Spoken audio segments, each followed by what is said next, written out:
Class lesson number 9 पढ़ रहे थे हम लोग लास्ट लेसन, जिसमें हमने ये पढ़ लिया था कि जो मिस्टर हैमल होते हैं वो वहाँ पर फ्रेंच लेसन का लास्ट लेसन दे रहे होते हैं और उसके बाद में वहाँ पर फ्रेंच लैंग्वेज जो है वो नहीं पढ़ाई जाएगी। और हम देखते हैं कि हमने ये भी पढ़ा था कि मिस्टर हैमल जो है वो लिटिल फ्रेंच की पढ़ाई के लिए वो सबको ब्लेम करते हैं और साथ में अपने आप को भी ब्लेम करते हैं और ये कहते हैं कि इसमें सिर्फ फ्रेंच की ही गलती नहीं थी कि वो पढ़ाई नहीं कर सका, बल्कि इसके साथ में उसके पेरेंट्स भी उसकी पढ़ाई को लेकर के बिल्कुल भी एंशियस नहीं थे और नहीं मिस्टर हैमल जो थे वो खुद इतने स्ट्रिक्ट थे। तो इस तरह से मिस्टर हैमल जो है वह उस लिटिल फ्रेंच को ब्लेम नहीं करते। उसके बाद में वो क्या करते हैं कि जितना नॉलेज खुद के पास में होता है, मानो ऐसे लगता है कि अपना सारा नॉलेज जो है वो आज का आज उनको दे देना चाहते थे। अब इसके आगे पढ़ते हैं। आफ्टर द ग्रामर के बाद में we had a lesson in writing, हमने राइटिंग का लेसन जो है वो शुरू किया। That day mister Hamel had new copies for us, उस दिन मिस्टर हैमल जो है वो हमारे लिए नई कॉपीज़ लेकर आए थे। Written in beautiful round hand, और उस कॉपी के अंदर बड़े ही सुंदर गोल अक्षरों के अंदर लिखा हुआ था फ्रेंच अल्सैक। तो ये जो शब्द थे वह उस कॉपी के अंदर बड़े ही सुंदर अक्षरों में लिखे हुए थे। They looked like little flags, वो एक छोटे से फ्लैग्स के समान दिख रहे थे, झंडों के समान दिख रहे थे। फ्लोटिंग का मतलब होता है लहराना। एवरीवेयर, हर जगह। इन द स्कूल रूम, और ये जो छोटे छोटे से झंडे थे वह स्कूल रूम के अंदर, कक्षा के अंदर हर जगह लहरा रहे थे। Hung from the rod at the top of our desk, हमारी डेस्क के ऊपर छोटी छोटी सी जो रॉड लगी हुई थी इन झंडों को उसके ऊपर लगाया गया था और यह सब जगह लहरा रहे थे। You ought to have seen, तुम्हें वहाँ देखना चाहिए था। How everyone set to work, कि किस तरह से सभी लोग जो है अपना काम कर रहे थे। And how quiet it was, और वहाँ पर कितनी शांति थी। The only sound was the scratching of the pens over the paper. Scratching का मतलब होता है खरोचना, लिखना, मतलब किसी चीज़ को स्क्रैच करते, खरोचते, उसकी आवाज़। तो उस क्लास के अंदर सिर्फ एक चीज़ की आवाज़ आ रही थी और वो आवाज़ थी हमारे पेन का पेपर के ऊपर चलना। जब हम लिखते हैं तो उसकी आवाज़ होती है, तो वही साउंड जो है वो उस क्लास के अंदर उस दिन हो रहा था। वंस सम बीटल फ्लू इन, बीटल यानी भंवरा, और एक बार एक भंवरा जो है वो क्लास के अंदर उड़ते हुए आ जाता है। जब हम सब बड़ी शांति से ये काम करते तभी वहाँ पर एक भंवरा उड़ते हुए आ जाता है। But nobody paid any attention to them, attention यानी ध्यान देना, लेकिन किसी ने भी उस भंवरे की तरफ कोई ध्यान नहीं दिया। Not even the littlest one, यहाँ तक कि क्लास के अंदर जो छोटे छोटे बच्चे बैठे थे उन्होंने भी वहाँ पर ध्यान नहीं दिया था। Who worked right on tracing their fish hooks, जो कि वहाँ पर बैठे हुए अपने फ़िश हुक यानी मछली पकड़ने के कांटे पर काम कर रहे थे। यानी कि वो अपनी ड्राइंग बुक के अंदर मछली पकड़ने का जो कांटा होता है उसकी ड्राइंग बना रहे थे। As if that was French too, जैसे कि मानो वह भी कोई फ्रेंच लैंग्वेज का ही एक भाग हो। On the roof the pigeon cooed very low, roof यानी छत, और वहीं छत के ऊपर पीजन जो थे, वो जो कबूतर थे, वह बहुत कम धीमे आवाज़ के अंदर कू कर रहे थे यानी गाना गा रहे थे। And I thought to myself, और मैंने अपने आप ही सोचा, will they make them sing in German even the pigeon, क्या वे लोग पीजन को भी जर्मन लैंग्वेज के अंदर गाने के लिए कह देंगे। मतलब मैं ये लिटिल फ्रेंच जो वो ये सोचता है कि उन लोगों ने यहाँ से फ्रेंच लैंग्वेज हटाने का तो कह दिया कि चलो यहाँ पर अब फ्रेंच लैंग्वेज नहीं पढ़ाई जाएगी, लेकिन क्या जो यहाँ पे बर्ड्स है जो कि अपनी लैंग्वेज के अंदर गाना गाती है, क्या ये उनको भी फोर्सफुली जर्मन लैंग्वेज में गाने के लिए कहेंगे। तो ये लिटिल फ्रेंच वहाँ पर सोचता है। Whenever I looked up from my writing, जब कभी भी मैं लिखते हुए ऊपर की तरफ देखता, I saw Mr. Hamel sitting, मैं मिस्टर हैमल को बैठे हुए देखता।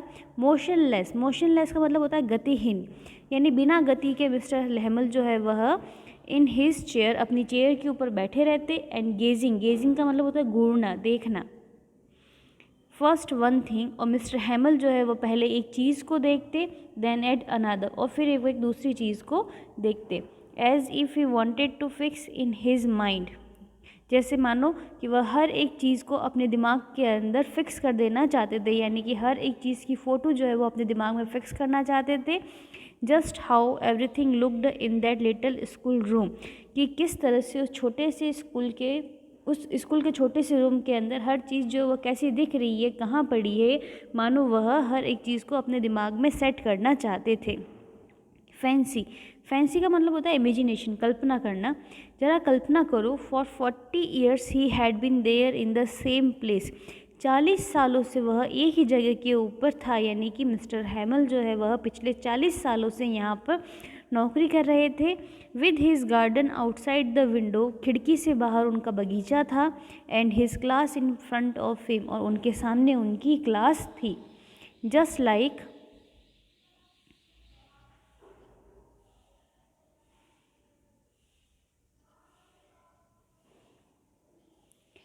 लाइक दैट, बिल्कुल ऐसे ही। Only the desk and the benches had been worn smooth, सिर्फ जो हमारी डेस्क थी और जो हमारी बेंचेस थी वह घिस करके स्मूथ हो गई थी, यानी चिकनी हो गई थी। द वॉलनट ट्री, वॉलनट का मतलब होता है अखरोट, in the garden were taller, garden के अंदर, बगीचे के अंदर जो अखरोट का पेड़ लगा हुआ था वह भी अब बड़ा हो गया था। And the hop vine that he had planted himself twined about the window to the roof. Hop vine एक तरह की बेल होती है, लता होती है, उसका नाम है। वाइन का मतलब होता है लपेटना। तो जो होप वाइन जो कि खुद उसने लगाई थी, स्वयं लगाई थी, वह भी अब खिड़की के सहारे होती हुई छत तक पहुंच गई थी। How it must have broken his heart to leave it all, इन सब को छोड़कर जाना उस बेचारे आदमी का दिल टूट गया था, यानी कि कितना मतलब उसको बुरा लग रहा होगा कि इतनी सारी चीज़ें जो उसने अपने हाथों से तैयार की थी, जो बगीचा उसने अपने हाथों से लगाया था, जो पेड़ उसने लगाए थे, जो लताएं उसने लगाई थी, और जो 40 साल की सर्विस उसने यहाँ पर दी थी, अब उन सब को छोड़ करके उसको जाना पड़ रहा था। तो ये सोच कर ही उसका जो दिल था वह टूट गया था।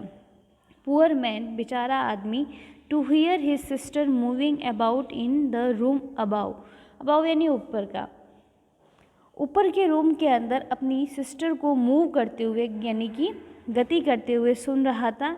पैकिंग देयर ट्रंक्स, ट्रंक्स यानी बक्सा, सामान, और ऊपर के रूम के अंदर उसकी सिस्टर जो है जब लगेज पैक कर रही थी, सामान पैक कर रही थी, और वो इधर से उधर घूम रही थी, तो उसकी आवाज़ जो है वह हैमल के कानों में आ रही थी। For they must leave the country next day, अगले दिन उनको यह कंट्री छोड़कर जाना ही होगा। But he had the courage to hear every lesson to the very last, लेकिन उसके अंदर इतना साहस था, करेज यानी साहस, कि वह हर एक लेसन को अंतिम तक सुन सके। आफ्टर द राइटिंग, लिखने के बाद में, we had a lesson in history, हमारा हिस्ट्री के अंदर एक लेसन हुआ। Then the babies chanted their sound, और उसके बाद में जो बच्चे थे, छोटे छोटे बच्चे बैठे थे, उन्होंने भी अपनी भाषा के अंदर वहाँ पर पाठ सुनाना शुरू कर दिया। Down there at back of the room, old Hauser had put on his spectacles. वहीं रूम के अंदर पीछे की तरफ बैठे हुए जो ओल्ड हॉसर थे, उन्होंने भी चश्मे लगा रखे थे, उन्होंने अपने चश्मे लगा रखे थे। And holding his primer in both hand, और उनकी जो पुरानी सी बुक थी उन्होंने अपने दोनों हाथों में पकड़ रखी थी। Spell the letter with them, spell यानी लिखना, और उसके अंदर वह वो अक्षरों को लिख रहे थे। You could see that he too was crying, तुम देख सकते हो कि वह भी वहाँ पर रो रहा था, यानी कि ओल्ड हॉसर था, वह भी मिस्टर हैमल के वहाँ से जाने के पीछे रो रहा था। हिज वॉइस ट्रेम्बल, ट्रेम्बल का मतलब होता है कांपना, विद इमोशन, इमोशन यानी भावुकता, उसकी जो आवाज़ थी उसके अंदर कंपन था और बहुत सारे इमोशंस थे, यानी कि भावुकता के कारण उसकी जो आवाज़ थी वह भी कांप रही थी। And it was so funny to hear him, उसको सुनते हुए बड़ा फ़नी भी लग रहा था, हंसी भी आ रही थी। That we all wanted to laugh and cry, इसलिए हम सभी जो है वहाँ पर हंसना भी चाहते थे और रोना भी चाह रहे थे। And how well I remember it that last lesson, और मुझे वह अंतिम लेसन जो है वह कितने अच्छे से याद है। All at once the church clock struck 12, तभी वहाँ पर चर्च की जो घंटी होती है उस घंटी के अंदर 12 बज जाते हैं। देन द एंजेलिस, और उसके बाद एंजेलिस। अब एंजेलिस क्या होता है? एंजेलिस का मतलब होता है कि चर्च के अंदर जब दोपहर के अंदर पूजा की जाती है तो वहाँ पर पूजा करने के लिए जो टाइम के लिए घंटी बजाई जाती है तो उस घंटी को एंजेलिस कहा जाता है। At the same moment the trumpet of Prussian returning from drill sounded under our window. और उसी समय क्या होता है कि जो प्रशियंस ट्रम्पेट्स होते हैं जो कि ड्रिल करके लौट रहे थे वह हमारी ही खिड़की के नीचे आकर के आवाज़ करने लगते हैं, यानी कि वो ट्रम्पेट जो है वो ज़ोर ज़ोर से बजाने लगते हैं। मिस्टर हैमल स्टूड अप, मिस्टर हैमल वहाँ से खड़े हो जाते हैं। वेरी पेल, वो बहुत ज़्यादा पीले दिखाई दे रहे थे। इन हिज चेयर, मिस्टर हैमल जो कि अपने चेयर पे बैठे थे वो अपनी चेयर से खड़े हो जाते हैं और उनका चेहरा जो था वो बहुत ज़्यादा पीला दिखाई दे रहा था। I never saw him look so tall, मैंने कभी भी उनको इतना लंबा नहीं देखा था। माई फ्रेंड्स, मेरे मित्रों, सैड ही, आई, मैं, बट समथिंग चॉक्ड हिम, लेकिन किसी चीज़ ने उनका जो गला था, उनकी जो आवाज़ थी उसको रोक दिया था। He could not go on, और इस तरह से वो अपनी बात को आगे कंटिन्यू नहीं कर पाए थे। Then he turn to the blackboard, उसके बाद में वह ब्लैक बोर्ड की तरफ टर्न होते हैं। टुक अ पीस ऑफ चॉक, एक चौक का टुकड़ा उठाते हैं। And bearing on with all it's might, और अपनी सारी ताकत लगाकर, अपनी सारी शक्ति लगा करके ही rod as large as he could, वह बड़े बड़े अक्षरों के अंदर ब्लैक बोर्ड पर लिखते हैं वी वे ला फ्रांस, जिसका मीन होता है फ्रांस जिंदाबाद। तो वह ब्लैक बोर्ड के ऊपर चौक से क्या लिखते हैं बड़े बड़े अक्षरों में, फ्रांस जिंदाबाद। देन ही स्टॉप्ड, उसके बाद में वह रुक जाते हैं।